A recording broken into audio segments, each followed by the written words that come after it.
ಸನ್ಮಾನ್ಯ ಸಭಾಧ್ಯಕ್ಷರೇ, ಇವತ್ತು ಧರ್ಮಸ್ಥಳದ ಈ ಪ್ರಕರಣಕ್ಕೆ SIT ತನಿಖೆ ಪ್ರಕರಣಕ್ಕೆ ಸಂಬಂಧಪಟ್ಟಂತೆ ಮಾನ್ಯ ಗೃಹ ಸಚಿವರು ಉತ್ತರವನ್ನು ಈಗಾಗಲೇ ಸದನದ ಮುಂದೆ ಇಟ್ಟಿದ್ದಾರೆ.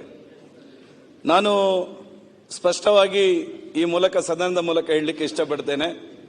ಏನು ಮಾನ್ಯ ಸರ್ಕಾರ, ಗೃಹ ಸಚಿವರು ಏನು ಈ ಪ್ರಕರಣವನ್ನು SIT ತನಿಖೆ ಮಾಡಬೇಕೆನ್ನುವಂಥ ಆದೇಶವನ್ನು ಮಾಡಿರ್ತಕ್ಕಂಥ ಆದೇಶವನ್ನು ಮತ್ತೊಮ್ಮೆ ಹೇಳ್ತೇನೆ, ಒಬ್ಬ ಭಾರತೀಯ ಜನತಾ ಪಾರ್ಟಿಯ ಶಾಸಕನಾಗಿ ಭಾರತೀಯ ಜನತಾ ಪಾರ್ಟಿಯ ಪರವಾಗಿ ಹೇಳ್ತೇನೆ, ಇದನ್ನು ಖಂಡಿತವಾಗಿ ನಾವು ಸ್ವಾಗತ ಮಾಡಿದ್ದೇವೆ, ಇವತ್ತು ಸ್ವಾಗತ ಮಾಡ್ತಾ ಇದ್ದೇವೆ. ಇದರಲ್ಲಿ ಯಾವುದೇ ರೀತಿಯ ಗೊಂದಲಗಳು ಇಲ್ಲ. ಇವತ್ತು ನನ್ನ ಒಂದೆರಡು ಕ್ಲಾರಿಫಿಕೇಶನ್ಗಳು ಸನ್ಮಾನ್ಯ ಗೃಹ ಸಚಿವರ ಹತ್ರ. ಈ SIT ತನಿಖೆ ನಡೀಬೇಕಾದಂತಹ ಸಂದರ್ಭದಲ್ಲಿ ಸುಮಾರು 10, 15, 20 ದಿವಸಗಳ ಕಾಲ ವಿರೋಧ ಪಕ್ಷವಾಗಿ ಮತ್ತು ಒಬ್ಬ ಕ್ಷೇತ್ರದ ಜನಪ್ರತಿನಿಧಿಯಾಗಿ ಆ ತನಿಖೆಗೆ ಯಾವುದೇ ರೀತಿಯಾಗಿರ್ತಕ್ಕಂಥ ಡಿಸ್ಟರ್ಬ್ ಆಗಬಾರದು ಎನ್ನುವ ಕಾರಣಕ್ಕೋಸ್ಕರ ಯಾವುದೇ ಹೇಳಿಕೆಗಳನ್ನು ಕೊಟ್ಟಿಲ್ಲ.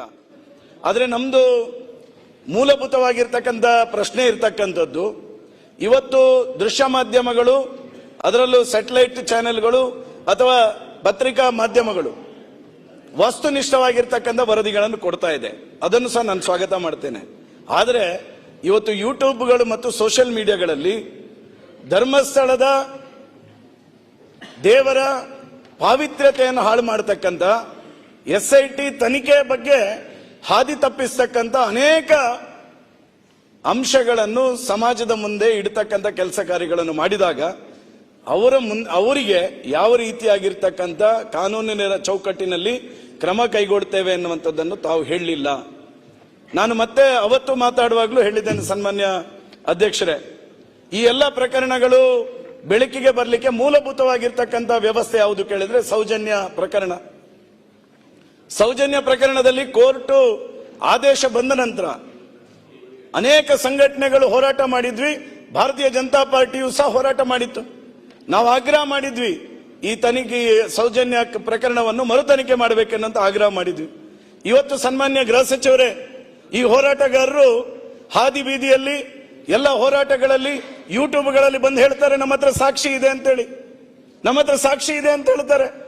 ದಯವಿಟ್ಟು ಸರ್ಕಾರದ ಹತ್ರ ವಿನಮ್ರವಾಗಿ ವಿನಂತಿ ಮಾಡ್ತೇನೆ, ರಾಜ್ಯದ ಕೋಟ್ಯಾಂತರ ಜನ ಭಕ್ತರು, ರಾಜ್ಯದ ಜನ ಆ ಸೌಜನ್ಯ ಎನ್ನುವಂತ ಹೆಣ್ಣು ಮಗಳಿಗೆ ನ್ಯಾಯ ಸಿಗಬೇಕೆನ್ನುವಂತ ಮನಸ್ಸನ್ನು ಇಟ್ಟುಕೊಂಡಿರ್ತಕ್ಕಂಥವರು. ಸರ್ಕಾರ ಈ ಸದನದ ಮೂಲಕ ಆ ರಾಜ್ಯದ ಜನರಿಗೆ ಉತ್ತರವನ್ನು ಕೊಡಬೇಕು. ಈ ಪ್ರಕರಣವನ್ನು ಯಾಕೆ ನೀವು ಇಲ್ಲಿವರೆಗೆ ಮರು ತನಿಖೆ ಮಾಡಲಿಲ್ಲ, ಯಾಕೆ ಮಾಡಲಿಲ್ಲ ಎನ್ನುವಂತ. ಯಾಕಂತ ಹೇಳಿದ್ರೆ ಕೋಟ್ಯಾಂತರ ಭಕ್ತರ ಭಾವನೆಗೆ ಪೂರಕವಾಗಿ ಸರ್ಕಾರ ಸ್ಪಂದನೆ ಮಾಡಬೇಕಾದಂಥದ್ದು. ಅಲ್ಲಿಂದ ಪ್ರಾರಂಭ ಆಗಿರ್ತಕ್ಕಂಥದ್ದು ಈ ಎಲ್ಲ ಎಪಿಸೋಡ್ಗಳು. ಪ್ರಾಯಶಃ ಈ ಪ್ರಕರಣಕ್ಕೆ ತಾರ್ಕಿಕವಾಗಿರ್ತಕ್ಕಂಥ ಒಂದು ನೀವು ಸ್ಟೇಟ್ಮೆಂಟ್ ಅನ್ನು ಮಾಡಿದ್ರೆ ಖಂಡಿತ ಒಂದಷ್ಟು ಈ ಪ್ರಕರಣಗಳಿಗೆ ಶುಭಾಂತ್ಯ ಆಡ್ಲಿಕ್ಕೆ ಸಾಧ್ಯ ಆಗ್ತದೆ. ನಾನು ಮಾಧ್ಯಮದ ಟಿವಿ ಮಾಧ್ಯಮ ಇದು ಯೂಟ್ಯೂಬ್ಗಳ ಬಗ್ಗೆ ಹೇಳಿದೆ. ಇವತ್ತು ಯೂಟ್ಯೂಬ್ಗಳಿಂದಾಗಿ ಎಷ್ಟು ಗೊಂದಲ ಆಗಿದೆ ಅಂತ ಹೇಳಿದ್ರೆ ಸನ್ಮಾನ್ಯ ಸಭಾಧ್ಯಕ್ಷರೇ, ಮೊನ್ನೆ 2 ವರ್ಷದ ಹಿಂದೆ ಆಗಿರ್ತಕ್ಕಂಥ ಒಂದು ಪ್ರಕರಣದ ವಿಡಿಯೋವನ್ನು ಕಟ್ ಅಂಡ್ ಪೇಸ್ಟ್ ಮಾಡಿ ಸೋಷಿಯಲ್ ಮೀಡಿಯಾದಲ್ಲಿ ಬಂತು. ಪಾಪ ನಮ್ಮ ಉಪಮುಖ್ಯಮಂತ್ರಿಗಳು ಅದಕ್ಕೆ ಸ್ಟೇಟ್ಮೆಂಟ್ ಮಾಡಿದ್ರು, ಅದು ನಿನ್ನೆ ಬಂದಿದೆ ಅಂತ ಹೇಳುವಂತ ಕಾರಣಕ್ಕೋಸ್ಕರ ಆ ಸ್ಟೇಟ್ಮೆಂಟ್ ಅನ್ನು ಆಧರಿಸಿ ವಿಪಕ್ಷ ನಾಯಕರು ಸಹ ಸ್ಟೇಟ್ಮೆಂಟ್ ಮಾಡಿದ್ರು. ಇವತ್ತದು ಸದನದಲ್ಲೂ ಸಹ ಚರ್ಚೆ ಆಯಿತು. ಇವತ್ತು ಎಲ್ಲಿವರೆಗೆ ಮಿಸ್ಲೀಡ್ ಆಗ್ತಾ ಇದೆ ಸಾಮಾಜಿಕ ಜಾಲತಾಣಗಳು, ಈ ರೀತಿಯ ಸಾಮಾಜಿಕ ಜಾಲತಾಣಗಳು, ಈ ರೀತಿಯ ಯೂಟ್ಯೂಬ್ಗಳು ಇವತ್ತು ಪ್ರತಿಯೊಂದು ವ್ಯವಸ್ಥೆಯನ್ನು ದಾರಿ ತಪ್ಪಿಸ್ತಕ್ಕಂಥ ಸಂದರ್ಭದಲ್ಲಿ ಘನ ಸರ್ಕಾರ ಇದಕ್ಕೆ ಒಂದು ಕಾನೂನಿನ ಚೌಕಟ್ಟಿನಲ್ಲಿ, ಒಂದು ಕಾನೂನಿನ ಪ್ರಕ್ರಿಯೆಯಲ್ಲಿ ಅದನ್ನು ಹದ್ದುಬಸ್ತಿಗೆ ತರತಕ್ಕಂಥ ಕೆಲಸವನ್ನು ಮಾಡಬೇಕಾದಂತ ಅನಿವಾರ್ಯತೆ ಇದೆ. ಈ ಪ್ರಕರಣದಲ್ಲೂ ನಂದು ವಿನಂತಿ ಇಷ್ಟೇ ಸನ್ಮಾನ್ಯ ಗೃಹ ಸಚಿವರ ಹತ್ರ, ಸೌಜನ್ಯ ಪ್ರಕರಣವನ್ನು ಮರು ತನಿಖೆ ಮಾಡತಕ್ಕಂಥ ನಿಟ್ಟಿನಲ್ಲಿ ಏನು ತಮ್ಮ ನಿಲುವು ಎನ್ನುವಂಥದ್ದನ್ನು ವ್ಯಕ್ತಪಡಿಸಬೇಕು.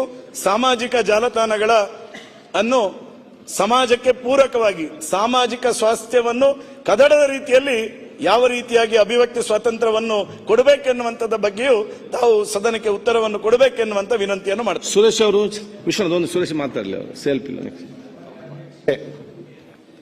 ಕ್ಷಣ ಕ್ಷಣದ ಸುದ್ದಿಗಳಿಗಾಗಿ ಫ್ರೀಡಂ ಟಿವಿ ಸಬ್ಸ್ಕ್ರೈಬ್ ಮಾಡಿ, ಲೈಕ್ ಮಾಡಿ ಹಾಗೂ ಫಾಲೋ ಮಾಡಿ. ಹೊಸ ಸುದ್ದಿಗಳ ನೋಟಿಫಿಕೇಶನ್ಗಾಗಿ ಬೆಲ್ ಐಕಾನ್ ಮೇಲೆ ಕ್ಲಿಕ್ ಮಾಡಿ.